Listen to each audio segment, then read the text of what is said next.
Through the ups and downs, we stand tall in this journey of growth. Day by day, through the ups and downs, we stand tall in this journey of growth. Good morning, Juliet. How are you doing? Yeah, very well, thank you. Oh, your picture froze there, so I couldn't see I you. did it. Brilliant. Okay, you're back. Back in the room. So we're make sure talking I've got about everything shut down. the power of intuition and trusting our gut. Have you got the power, Juliet? I think I do. Have you always had the power, though? Oh, I don't know. Have you got the power? I believe more so now, but it's something I have to work on. Okay. Definitely. So we've been talking about intuition for a while. I think that intuition has been on my radar for quite a long time, but more about how I work. I feel like I work quite intuitively, but I don't really talk about it. But recently, a couple of people in different situations, yourself included, have said, "Oh, I think that we should use intuition as a discussion topic." So I'm interested in why.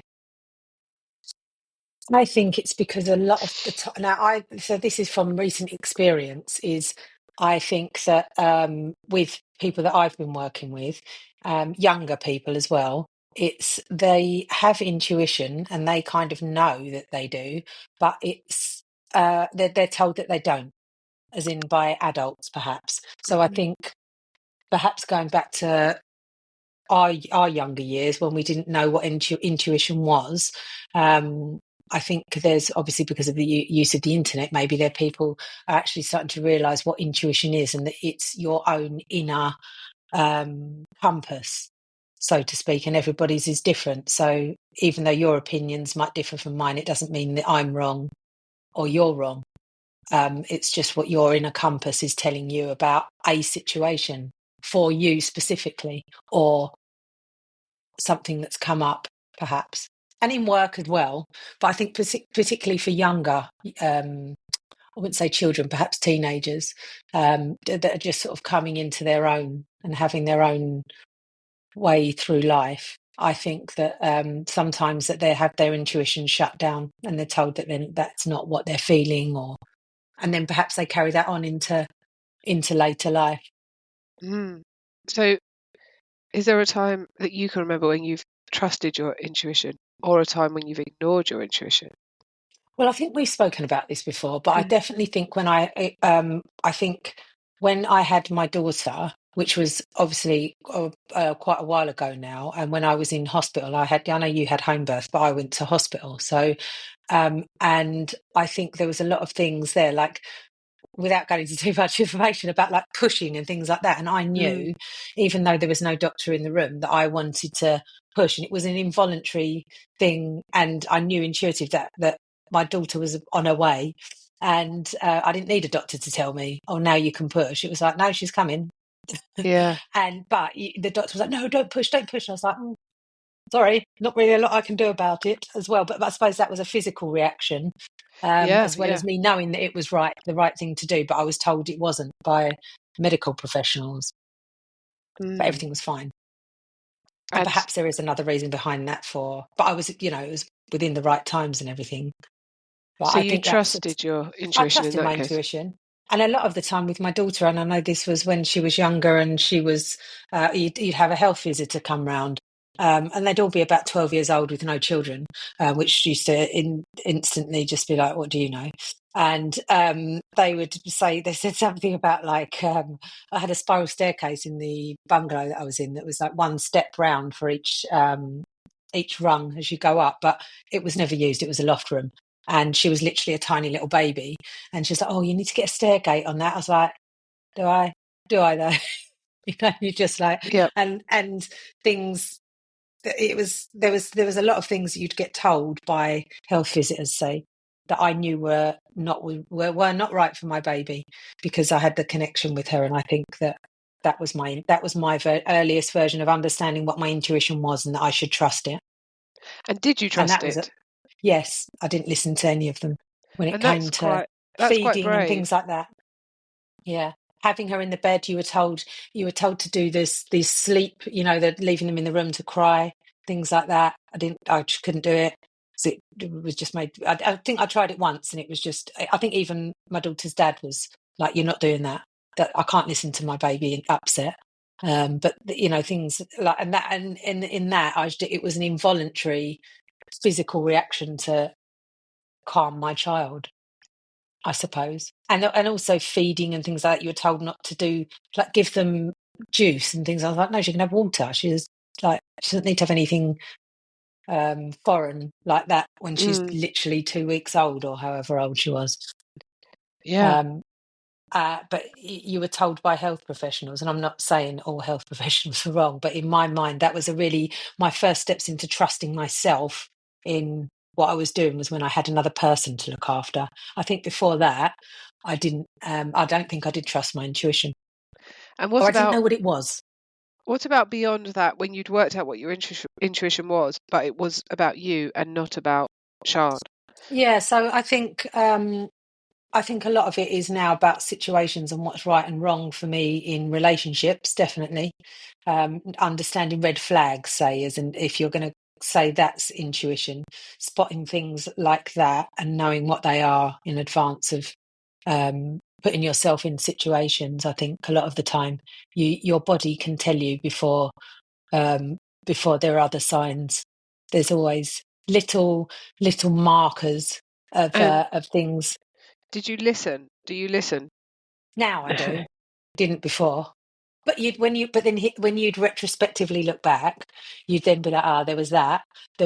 When you've had the knowledge, there was always markers that you could have listened to, and I didn't. And were there ever times when you did something feeling a little bit uncomfortable or weren't quite sure, but you did it anyway, or didn't do something, either way, Yeah, and then said to yeah, yourself afterwards, I should have trusted my intuition? yeah. I think there's definitely been times where and I think it's been definitely situations where I've done so. When I was down at the seafront, and this was when I was walking my dog at like 4:30 in the morning, and I had some stranger come up to me out of nowhere and asked me to go and help them find their keys with the torch. Now I've got a giant German Shepherd, so that takes some of the fear out of me. If a man was approaching me from and this is, I suppose, these are all like danger signs, perhaps, in trusting your intuition. But I didn't have any fear there. Now, whether or not that was intuition on me knowing that this person wasn't going to hurt me, because every person I told afterwards was like, why did you go off the beaten track with a man at 4:30 in the morning? Like, no man would ask a woman to help them in those kind of situations if And they what weren't happened? trying to harm them. He didn't do anything. I just helped him get his keys. He had a keys in a lockbox on the side of his car, and it was pitch black, and he'd gone swimming, and his car was in the car park off the beaten track behind bushes, which, if you were to now retelling the story, it sounds like, they start to one of those horror stories you see on the telly, but or hear in the news if you watch the news. But it was I wasn't scared in the slightest, but I do have a giant German Shepherd that's quite protective of me, so for the sake that he came up to me in the first place, must have said he's of no harm. And what he needed was your torch. He needed a torch because he couldn't find his keys, and I suppose the sun wouldn't have been up for a good 2 hours, and he just got out of the sea. And But nothing happened, so I'm just thinking, is you're that still an here. inch? Yeah, I'm still here. So would that have been? But everybody else I spoke to, like Pete, Sean, was just like, if I did that, you'd have told me to run. So what you're saying is that your intuition told you it was safe. I believe so, yeah. Yeah. So I think that's an extreme situation and by the way, I'm not telling everybody to go off. My advice would still be to say no and carry on about your walk. But in that time, it was something I didn't think about. And I believed that my intuition was right in trusting that he was not going to hurt me. Yeah, because not Be that everyone's whether or not I a had murderer. Yeah, be that whether or not I had the dog with me, or perhaps if I was on my own, my intuition might have told me something else, but there was no doubt. Oh yeah, I'll just go But could that be me not not listening? But I didn't even think about it until somebody said to me afterwards. So I believe that was me trusting my intuition, and he wasn't going to hurt me. Yeah, okay. And so what is intuition? I think it's your inner compass. It's that feeling you get in your stomach, What's I it think, based and on, do your you think? magic. No. I read that. Now I'm going to forget the book. It was a guy that does training on retrospective on people that basically have been in dangerous situations, and he takes them back and shows them where the red flags were for them in any dangerous situation. So one part of it was when I was walking down, and this is how it says how intuition or feelings come into situations. So I'm walking down a path, it's early in the morning, but nobody else is around. So I'd say from my experience of walking early in the morning, so if I can't sleep and I get up early, say I get up at 4, between the hours of 2 and I'd say 5 o'clock, anybody that's out that time that doesn't have a dog with them is up to no good, in my opinion, and is possibly unsafe. That's just from the people that I've seen out and about at that time of the day, particularly around where I live.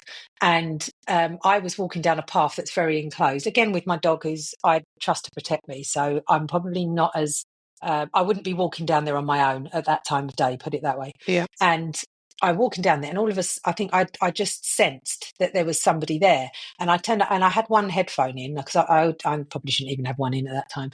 And I turned around, and there was a man at the top of walking on his own without a dog, walking down away from the station. Now, in my head, that tells me danger, because why are you walking away from the station at that time of the morning? There's no trains. And also, how did I know he was there? So I quickly sped up and walked down and got myself onto the well-lit path with my dog. But when I was reading this book, and I've got to find out what the name of it was, it basically says in there that your peripheral vision would have probably picked him up as you were walking beforehand. So even though it didn't register, because you've got so many different pieces of information coming into your mind at the time, you're crossing a road, there's this obstacle, I'm obviously aware of my dog, I've got other things I'm thinking about, but somewhere it registered that there was a man in my peripheral vision and he was heading my way. But it didn't, because of the distance, perhaps it didn't register as a threat. But there was a certain noise or vibration that my body would have picked up that then told me that he was behind me directly. Yeah. And that was that is a way of your intuition, as such, if you want to call it that, for picking up signs that there's a possible danger. And so obviously that's only a possible danger if your brain perceives a, like Or it's an the awareness of context your you gave at the situation. beginning Yeah. of Yes. a person being a But these are all what do they negative, I call suppose, this things in the like, driving, when you're doing your driving test? What's the person walking down the road, they're what's the word I'm looking for? I don't know. Hazard. Yes, hazard awareness. Doot, doot. You've got to do all Yeah. of that now with clicking on. Yeah, so yeah, that would be hazard awareness. But would you call that intuition then? Because that's still something that's registering in your mind. In this book, what he's saying is there are markers, there are things that you and you could possibly ignore. And this is going to another negative thing, because this book was quite about sort of keeping yourself safe. So as a woman. And basically it was saying about people in supermarkets. Say this woman, this is a really harsh example, but she was getting her shopping out of a supermarket in America, and a man came up to her and said, "Do you want help with your shopping?" She was like, "No, I'm fine, thank you." She didn't particularly like the way that he came up to her, so there was something in her that was telling her, "Stay away from me." Anyway, he was like, "No, no, no," and he insisted. And so she was like, "Oh, I felt like she shouldn't say no." Anyway, she got to her car, and he was like, "Oh, let me help." And she was like, "No, that's fine, thank you very much." Being polite. And then he basically managed to get her keys off her, and bad things happened. So she knew, and this was debriefing afterwards. So she knew that there was something wrong there. She tried to say no, but it was the politeness in people, and her not trusting her intuition to be firmly no, or staying in the supermarket and asking for help there, perhaps. I mean, there's tons of these types of examples. And I guess that would stem back to what we talked about a couple of weeks ago about boundaries, and we didn't really go there Yeah. with the confidence. Maybe that's something we should Yeah. talk about going forward. But it's all Yeah. very well having these boundaries and having your intuition and having values and wanting your life to adhere to all those things. But if you don't have the confidence Yeah. to assert it in that situation. Yeah. And I think this, so I've just looked the book up. So it's called The Gift of Fear by Gavin De Becker.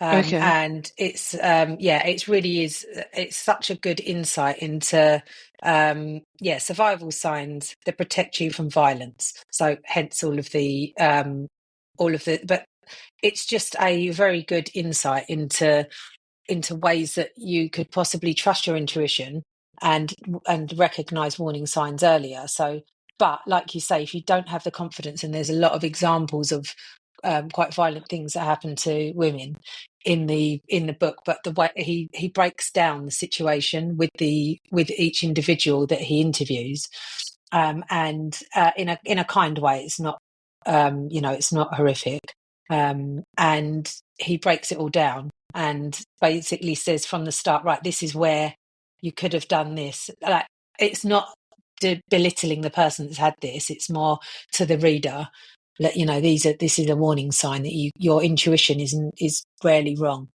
So something And feels bad, it generally is. and is this a so women in these situations, is he suggesting that if they'd have trusted their intuition, if you like, His they might have advice, not ended up in the yeah. situation they were in?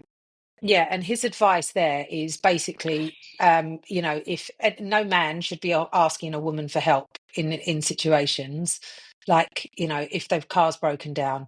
I mean, I think that one of those prolific serial killers this has taken a turn in the US has he would used to use his car broken down and asking women to help before he'd abduct them and things like that. So it's kind of like you're better off saying no and being safe than saying yes and maybe finding out. But I know that you've got a different view on this, haven't you? Because I think when we were talking about this before, you don't Uh, necessarily think.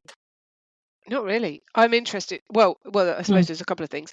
I'm mm, interested. So, from the perspective of a female, and knowing that actually the world we live in, we are a lot more at risk than males, mm, and unfortunately, due to the biological makeup of males and females, according to some people, we've both read A Case yeah. Against the Sexual Revolution by Louise Perry. Yes. I was going to quote her actually. Yeah. So, however, my perspective on, if we're going down this route, my Mm, perspective on that has always been almost that stepping outside my front door at certain times of the day, or stepping outside my front door and putting myself in certain spaces, I'm putting myself at risk, and there's not the things that are going to happen to me are going to happen to me regardless of what I do. But actually, maybe that isn't quite the case. So I'm talking about, for example, on the rare occasion I might I might choose to go for a run at 5:30 in the morning, perhaps yeah. because I am committed to running every day, and Yeah. That's one of your values. it's one of my values. It might be a boundary for myself. It might Yeah. be that I love how this is all I tying together. Yeah. it might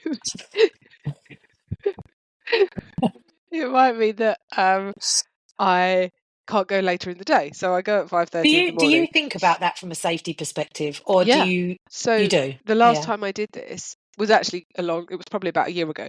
But the last time I did it, I took a can of hairspray tucked up my sleeve because it was all I had in the house. That Sounds I have relieving in like this country. I have a rape alarm, but to me, Yeah. I'm like, you hear car alarm going outside the house and no one looks. Yeah. Maybe it would deter the abductor.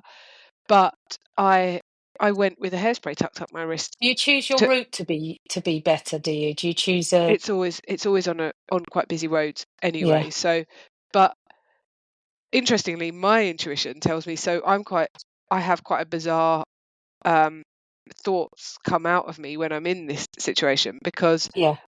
if Oh. Mm. maybe I've told you this, I if I go running and it's desolate, if there's no one around, that's when I feel the fear. But if suddenly I see someone, I'm like, okay, I'm safe now. Friend. Which is really weird because that someone might Oh. be a lone man walking down the street, but in my head, and maybe that's intuition. Maybe that's me He's safe. feeling that this person is safe. Mm. Maybe it's not, but yeah, I do feel I'm putting myself in danger, but I've never considered that I could actually not be in danger if I follow my intuition. Listening to Mm. you talk about the book, Yeah. I wonder if It's a really good read. I'm. Have you read that, The Gift of Fear? Have you read No, I that? will do. It's really interesting. Yeah, it sounds good. But what Yeah. about intuition? So the way I've spoken before we started speaking about intuition, and of course someone else wanted me to bring intuition into Mm. um, a group chat group that I Oh, okay. That's interesting then. That facilitate. it's more than one Yeah, person's exactly. asking you about intuition. Exactly, Yeah. definitely. So I've always spoken about intuition based on my work because, Yeah. as you know, in hypnotherapy, there's different schools of thought, and I seem to have found myself in a circle of people who are very, very fixated on this evidence-based approach. Yeah. So only working in a way that's got evidence to support it, which I struggle with a little bit as a hypnotherapist anyway, because there isn't Yeah. much evidence in hypnosis as a starter. So, where's your huge amount of evidence for that if you're going Yeah. to go this? But anyway, and I do take an evidence-based approach in the sense that I try to find some kind of backing for what I'm doing. But I also pull things from my intuition, and I've Do you mean, sorry, so just so that I understand, do you mean that you will base it on individuals when you meet them and yeah, then decide how you're going to work with them that, and also through so intuition? I'm far more likely to just sit with someone and do what there's a feeling that comes up inside of me for most people that's like, well, I just know that that's going to work for you based Yeah. on what you've said. That just feels right. Sometimes there isn't a feeling, and I might do a bit of research. I'll speak to colleagues, or I'll go even look up research papers that have been published to try and find some research that's been done into that specific problem and hypnosis, and just going down that route, or reading books. I do often refer to books, but I feel like I've consumed quite a lot of content in books, and also done lots of courses, and so I think somehow there's a heap of knowledge in there, and when I hear someone talking, that comes back, but it doesn't always come back in a factual way. It's not necessarily, I know that if I refer to chapter whatever in whatever book, Yeah. or read the research that was done on that, I'll be able to work out how to approach this client. It just comes to me more in an intuitive way, and then I It's something you feel like don't. I know So what for to do. you, in this context, then intuition is something that you don't have to think about. You trust yourself enough to know what you're doing is right. So your intuition is embedded in you now, rather than you having to work on it. It's something I feel I need to work on, but for you, it's something that you've honed in on, and it's a natural. You don't question it. Well, not enough. I believe intuition is based on, like you talked about before, with you've worked out that people out and about without a dog between the hours of 2 and 4 a.m. Mm. are there for They're crazies. not not necessarily a whatever, they might be Good dangerous. They're things. more likely Yes. to be risky people. Yeah. Or the shift workers are cursing you right now. Yeah, I Um, know. but yeah, they're more, that's your hazard awareness, if you like. Yeah. And so I believe that intuition is there must be different types of intuition, because there's the intuition you Mm. talked about first, which was based on your natural instincts of parenting, which Mm. all Yes. animals have. And then So you is had, instinct and intuition different? I think intuition is based on instinct and Right, okay. input. Yeah. So So you've there's, got to experience things to be able to have, well, there is because intuition based on instinct is instinct. built in, isn't it? Do you Yeah, think already? yeah. And so, but we don't Does always follow everybody have it? instinct. But does everybody have it? I think we're all born with instinct, but then it's definitely that can be suppressed Yes. Yeah. because, like you said, you were told to do all these different things, and all the people who would have listened to that would have been suppressing their instincts so that they could follow the instructions that they'd been told. Yeah. And then there's knowledge. So you've worked out that, like if you were in a more natural setting, perhaps people walking around at 2 to 4 a.m. wouldn't necessarily be a problem. Mm. Or maybe they still would, but do you know what I mean? It's Yeah. it's based on your No, life 100%. experience. Yeah, exactly. Yeah, because people that don't have a dog that would protect them, say, or probably wouldn't go out at that time of the day because they would know that that's probably not a safe time to go out Yeah. And because that's their instinct or their, well, it's knowledge, isn't it, on things. You'd probably be a bit foolish and putting yourself in danger as a woman to be going out in those at that sort of time. And even I now don't. I tend not to. I wear a camera, so after the event, if anything ever happens to me, it's all on they can camera. find out. Yeah. But I've just seen one of our prompts for today is, have you ever Oh, I felt haven't. intuition and logic clashing? So I guess we're that, and how did you decide which to trust? I guess that's where I saw that as I was just starting to think about people who Mm, have got fears. So perhaps someone who's got a fear of flying, as an example, might tell you that their intuition is saying, do not get on that plane. yeah. But But then logically, but logically, it's obviously there's more people die in car crashes, yeah, and that really helps. I find when you tell people. I know. I I never find say that. that's one of my. Obviously, I never say that. But as I'm like sitting there But yeah, thinking it, I'm thinking statistically. how to give somebody a fear of cars. I went to a hypnotherapist to get over my So fear of flying, and I came out with a fear of driving. So here's an example, and of you're saying about fear of flying as such. But say there is a founded fear. So say I'll give an example of something that I know that's happened. So I don't know them personally, but this person got attacked by a German Shepherd really badly, unprovoked. Was walking along and was severely attacked by a German Shepherd, like as in puncture wounds. It was really really bad, and she is now absolutely terrified of German shepherds and of even walking out when there's dogs around. So that is a founded fear because she's experienced that. And to try and say to, oh no, not all dogs are like that. They're not all German shepherds are like. Look at let's have some exposure therapy. Here's my German shepherd. He's not going to hurt you. It's her intuition is going to tell her from now on that dog's a danger because she didn't Yeah. think that beforehand, and now.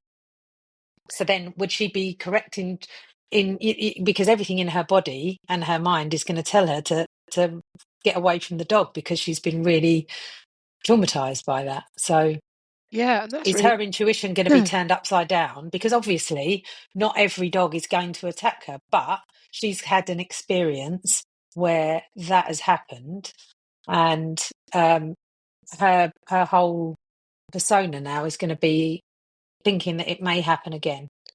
I think that's really complicated, and Mm, I can resonate with that. That example, because I worked with a girl of about, I think she's about 11, 10, 11, and she has a fear of dogs. And it's really, I feel like it's really important to navigate that kind of fine line of keeping an awareness that some dogs aren't yeah. safe, whilst also feeling comfortable to go around your friends' houses when they've got Mm, dogs there. And it's mm, really, really tricky to work that out. And because actually it's not based on the dog, it's based on the owner of the dog. And mm.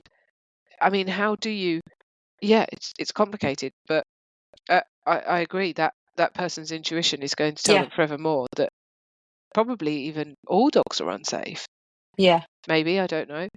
Um, and I guess I don't know. I guess her intuition is right because Mm.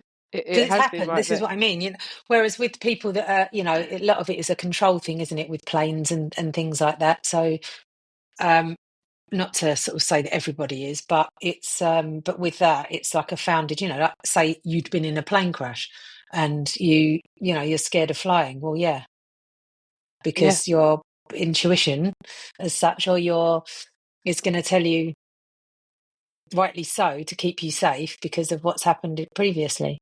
yeah. So we've worked out that intuition and instinct are different. Mm. And instinct is I hadn't what thought all about it like that animals before. had. But our Mm. intuition is going to be based on our previous experiences. And I suppose maybe if our intuition, people who are following their intuition with fears and phobias are almost to some extent following their intuition too much. I mean, Yeah. whether that can be a thing, or too, there's no problem there in following intuition, is there? No, it's interesting, isn't it? I just think, yeah, I do. I do think that's it's difficult. And so, Difficult to navigate particularly if you've had proof of the thing that you're being told not to worry yeah, about, or to no, that's not your intuition. That's just you can have conflicts when it comes to no, it's not intuition. That's just you being silly. yeah, yeah, that's it. That's where people's intuition is You're suppressed. overreacting. You're You're too overreacting. sensitive. Yeah. Um, so the person who was talking to me about intuition, I can't remember the Mm. example they gave, but it was something. It was something about kind of combining intuition and critical thinking. Oh, So yeah. I can't remember the example, but Mm. sometimes you completely follow your intuition, and sometimes you have to bring in some critical thinking. So your intuition might be Do you telling you have to do time? something. A lot of things, a lot of situations I find where either I've made the wrong decision because I've gone against things, or perhaps even the right one. Um, it's having the time space to think about things. Like it's perhaps just saying, "Oh, I'll go away and think about this," but then you can Yep. overthink it, perhaps. But Yep. it's really being able to train yourself that you can have the right answers with your critical thinking then, and you're using your intuition, and then being able to come to a decision on whatever that situation may be quickly, so that you've Yeah. trained it well enough. Or is Because it it could about? be a situation where you could be yes or no. Yeah. And have you got to be, there was some book I read, and it was about it's about um finding answers quickly. If you've got 80% of the information, and it's telling you that you're in the right direction, then just say yes. If that's the So that's less situation. So the intuitive, though, 20. isn't it? That's more Yeah, critical thinking. yeah, yeah. I hadn't thought about the two combined, to be quite honest with you. Mm, I suppose do you go with your intuition first, and then, or is it all about combining it? I don't I'd know. struggle with doing both of them at the same time. I think something that's really important is to remember that you can always say to somebody, "I need to think about that." Yeah, yeah. And you might not even actually you might not go away and spend time thinking about it, but you've Given just space. given space to, Yeah. so that you just don't say something that's the wrong thing because it might be based on a societal expectation, or Hmm. people pleasing. Have you ever been wrong in your intuition? Oh, I've definitely not listened to my intuition. Hmm. Have I ever been wrong? Not wrong in your intuition, that's a really bad way of wording it, but have you ever thought it was your intuition, and you were right, and then it's not been the right decision, No, I think or it's the vice versa? opposite. I think Yeah. it's the opposite. I think that I have um, done something and it's not been right. And then when I've looked back, I recognize how uncomfortable I felt doing it, and realized that if I'd have actually, I've done something to get a different outcome, Yeah. or to people please, or because I felt uncomfortable saying no, or facing conflict, or not Mm. conflict, confrontation, Yeah. or awkwardness. And so I've done things for the wrong reasons,